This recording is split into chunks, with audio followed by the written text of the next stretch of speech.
Imagine you have to write a receipt for something completely unquantifiable. Oh, I mean, that sounds like a nightmare. Right. Like if you total your car, the insurance company they look up the Kelley Blue Book value, they print a number, and that is the end of the transaction. Yeah, it's clean. It's totally objective. Exactly. It is universally understood. You really can't argue with the math. Yeah.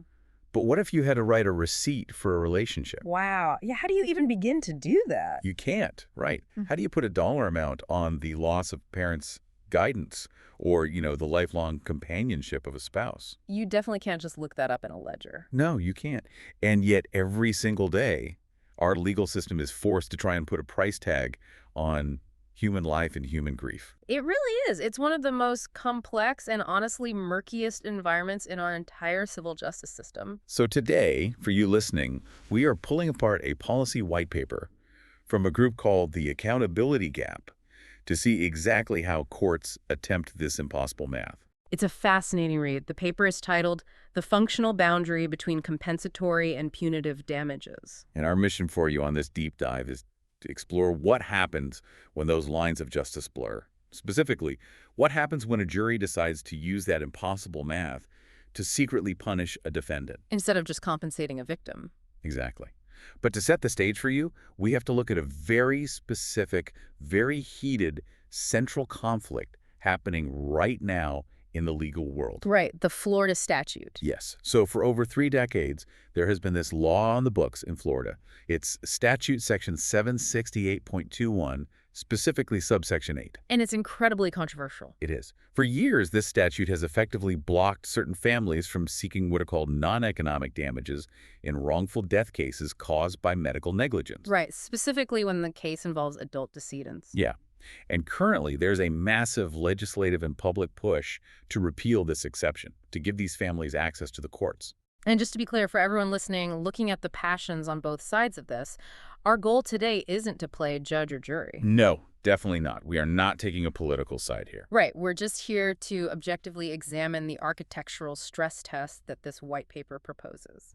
Because advocates for repealing this law argue with a lot of understandable passion, that the law unjustly closes the courthouse doors on grieving families. Right. Denying them recovery for those intangible harms. Exactly. But the white paper offers a very targeted warning about what happens next if we change it. A warning about completely uncapping the damages, right? Yes.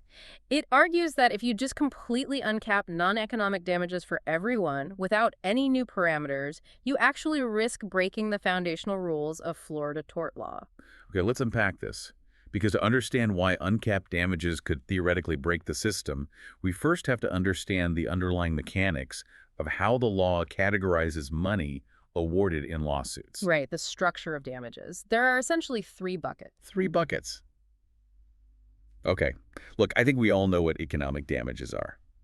Those are the literal receipts, right? Yeah, bucket number 1, medical bills, funeral expenses, lost earning capacity, what the law calls net accumulations to an estate. You bring in the spreadsheets and the economists, and the math is just the math. Exactly. Because it is objectively measurable, there is virtually no doctrinal controversy there at all. Makes sense. But the friction really starts with the second bucket, the non-economic damages. Right, and that is where the entire system enters a massive gray area. Non-economic damages are meant to compensate for intangible harms. Like pain and suffering. Yeah, if a patient survives medical malpractice, this compensates them for their personal pain or suffering. But in a wrongful death case, it compensates the surviving family for their relational loss. The loss of companionship, parental instruction, that kind of thing. Exactly, the void left behind.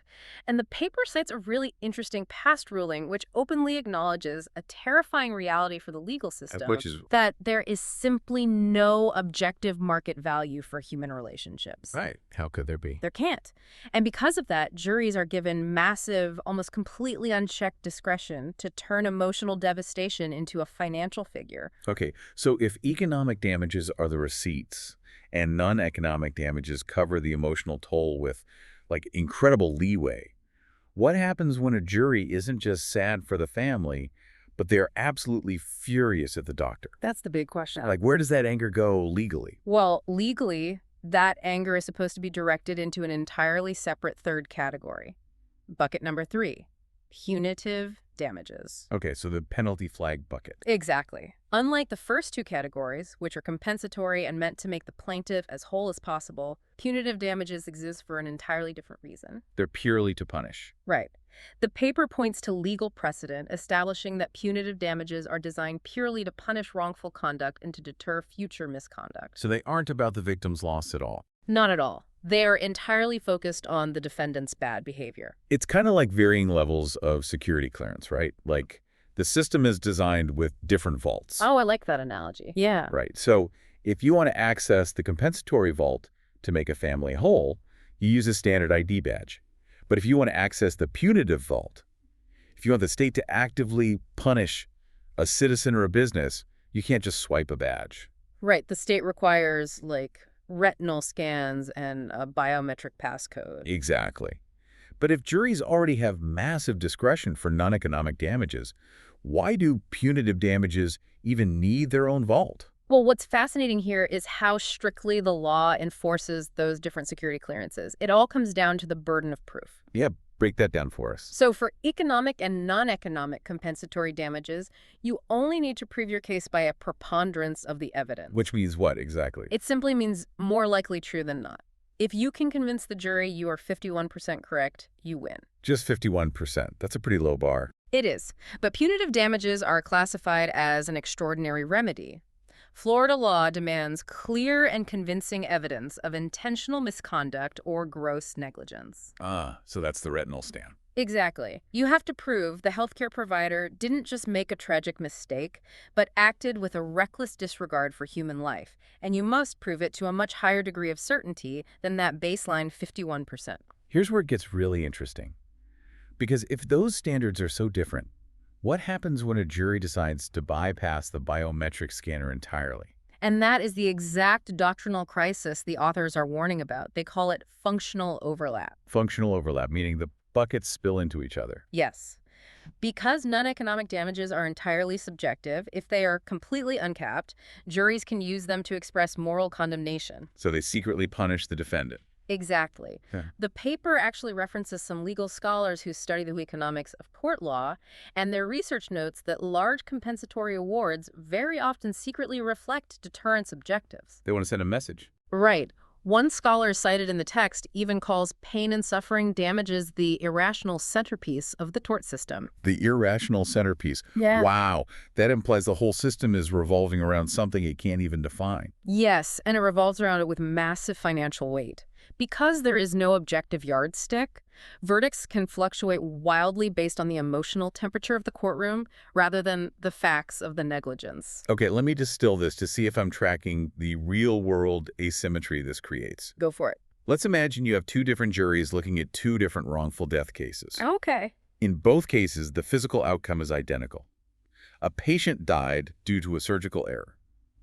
Now, in case A, the jury looks at the evidence and thinks the doctor made an honest, albeit tragic, mistake. Right, a true accident. Yeah.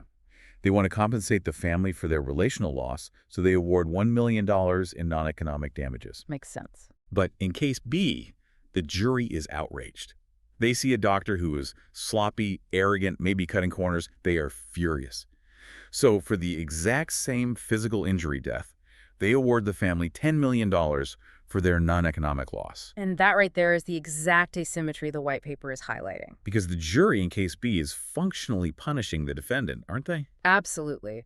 They are using that extra $9 million to send a message, to financially penalize the doctor, and to deter the hospital from ever allowing that behavior again. But on the official court paperwork, it's categorized harmlessly as non-economic compensation. Exactly. Which means they achieved a punitive outcome, but they completely bypassed the legal safeguards. Wow. So they inflicted a $10 million punishment using the 51% preponderance standard. Right, rather than the rigorous, clear, and convincing standard required for actual punitive damages. That is wild. It is, and that is why this matters so much to anyone who cares about the structural integrity of the justice system. It is a backdoor method of punishment. Right, because the law explicitly says if you want to punish someone, you must prove gross negligence. Yes, But the jury sidesteps that entirely, saying, oh, we're not punishing them, we're just compensating the family with $10 million. Which strips away all those legal protections. Exactly. Yeah. Protections that are supposed to govern state-sanctioned punishment. Okay, I follow the legal mechanics of why that's a problem on paper. It violates the architecture of the law. But let me play devil's advocate here on behalf of anyone listening who might be thinking, so what? Yeah, that's a very common reaction. Right. Like, if a doctor is dangerously sloppy, shouldn't they face the music? People want accountability. Yeah. If a jury uses a backdoor method to hit them with a massive multi-million-dollar verdict, doesn't that ultimately protect the public by forcing a bad doctor to change their ways? It's a fair question. Doesn't the punishment fit the crime, regardless of what bucket the money comes from? Well, if we connect this to the bigger picture, Yeah. we actually shatter what the white paper considers to be a really dangerous illusion in public discourse. An illusion. Yes. The illusion of courtroom accountability. Wait, the illusion... So you're saying a massive verdict doesn't actually make us safer? Public debate almost always treats civil verdicts as the primary mechanism for holding negligent actors accountable, right? To protect the public. Sure, yeah. But the reality is that civil litigation and professional accountability are two entirely different, disconnected legal tracks. That's connected how? Well, the civil courtroom exists retrospectively. It looks backward to compensate a specific individual for a specific loss. It is completely unequipped to regulate the medical profession moving forward. Wait. If a hospital loses a $50 million malpractice lawsuit, that doesn't automatically trigger some sort of professional consequence for the surgeon. It does not. Are you serious? Completely serious. A doctor can get hit with a staggering jury verdict on a Friday, have their malpractice insurance cover the damages, deny any actual wrongdoing, and walk right back into the operating room on Monday morning. That is, wow. That completely upends how most of us consume news about legal settlements. You see a headline about a huge payout, and you just assume the bad actor was removed from the board. It's a remarkably common misconception. Civil verdicts do not suspend licenses. They do not mandate retraining. They do not issue public safety warnings. So who does? True accountability, the kind that actually protects the broader public from systemic risk, only comes from the state's administrative regulatory system. Like the medical boards. Exactly. In Florida, that relies on the Department of Health and the professional licensing boards. They are the only entities with the statutory power to revoke a license or systematically fix unsafe medical practices. So the white paper is stressing that relying on giant jury verdicts to regulate medicine is flawed. Fundamentally flawed. Because at its core, compensation is not accountability. So what does this all mean for the current legislative push? Because if we pivot to how we actually fix this, there's an elephant in the room. Ah, yes. Previous court ruling. Look, anyone familiar with Florida law is probably yelling at their speakers right now that damages caps have already been struck down by the courts. They probably are. So why is this even a debate if the Supreme Court already ruled on it? That is a crucial point, and the white paper dedicates a significant amount of analysis to correcting this specific misinterpretation of case law. Oh, it's a misinterpretation. Yes. Advocates for repealing the current law often point to some landmark Florida Supreme Court cases where the court did indeed strike down statutory caps on medical malpractice non-economic damages. Right, so caps are dead, right. That's the public perception. But the critical nuance is that the court did not rule that all damages caps are inherently unconstitutional. They didn't. What did the court actually say then? The court ruled that those specific statutes lacked a rational basis and violated equal protection under the Florida Constitution because of how they were structured. How were they structured? The old caps were aggregate. Meaning what? This meant that if you had a wrongful death case with 5 surviving children, they had to split the exact same capped amount of money as a family with only 1 surviving child. Oh, wow. So the larger family gets way less per person. Exactly. It drastically and arbitrarily reduced the recovery per person based solely on the size of the family. I see. That is the structural flaw the court struck down, the disproportionate burden, not the conceptual right of the legislature to enact a cap. The constitutionality of any future parameters depends entirely on how meticulously they are engineered. Okay, if I'm reading this right, the fix proposed in the white paper hinges on separating the living patient from the surviving family. Yes, that's exactly it. Like, we aren't capping a paralyzed patient's physical suffering, right? Yeah. We're establishing parameters on the unquantifiable grief of the survivors. Yes, and that introduces a really vital conceptual distinction from the text, the difference between an injury and a loss. Break that down for us. When a patient survives medical malpractice, they have suffered a direct physical injury. Damages compensate that living person for the physiological and psychological consequences of what happened to their own body. Right. Those injuries can last for decades, requiring, a lifetime of grueling care. It's a direct harm to their person. Exactly. But when a patient dies, the damages awarded to the surviving family are compensating for the loss of the relationship. Because the family didn't suffer the physical injury. Right. Rhetorically, death is often called the ultimate injury, but legally, these scenarios affect completely different claimants. A living injured patient versus a surviving grieving family member. Exactly. And because of that distinction, the legislature is fully within its constitutional rights to structure the remedies differently. You can establish parameters on the relational loss bucket without violating the equal protection rights of the physical injury bucket. Okay, with that constitutional pathway cleared, let's look at the actual blueprint. How does the accountability gap propose threading this needle? I know the text lays out a specific three-part legislative solution. It does. Step 1 is the restoration of standing. Meaning what? The legislature would repeal the controversial portion of subsection 8, officially allowing those currently excluded families, the ones who lost adult loved ones, to bring wrongful death claims. Okay, so it opens the courthouse doors back up. Exactly. It gives advocates the access to justice they have been fighting for. Which solves the immediate emotional and legal grievance of families feeling locked out of the system. But what is the counterweight? What's step 2? Step 2 provides the balance. Reasonable parameters. Caps. Yes, but highly specific ones.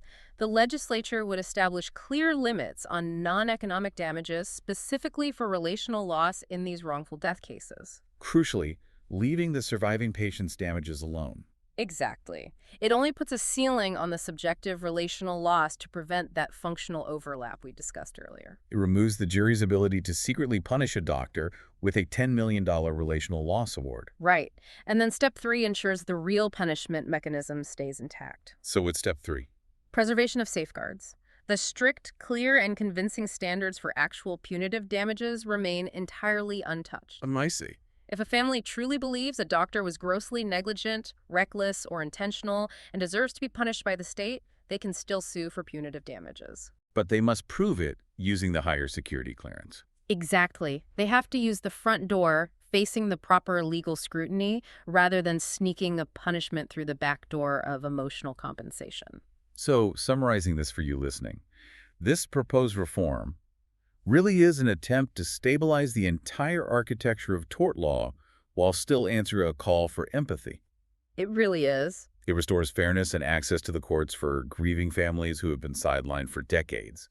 But simultaneously, it provides economic predictability for healthcare providers. And it keeps that vital doctrinal boundary between compensation and punishment completely intact. It's a very careful balancing act. It ensures that if the power of the state is going to be used to punish someone, it happens in the light of day, tested against the highest evidentiary safeguards we have. This raises an important question, though, something that really lingers in the margins after reading this white paper's analysis on how we define accountability. What's that? Well, we learned that a doctor can lose a staggering malpractice lawsuit and still legally practice medicine the next day, completely uninterrupted by the state. Which leaves us, and you, the listener, with one lingering, slightly uncomfortable question to walk away with. Yeah. If a multi-million-dollar verdict in civil court, a verdict that essentially declares a doctor caused a wrongful death, doesn't automatically trigger a mandatory investigation by the state medical board, how disconnected are our systems of justice and public safety? It's pretty shocking to think about. Right. If the ultimate goal of all of this is truly protecting the public, should a civil judgment legally compel a regulatory review?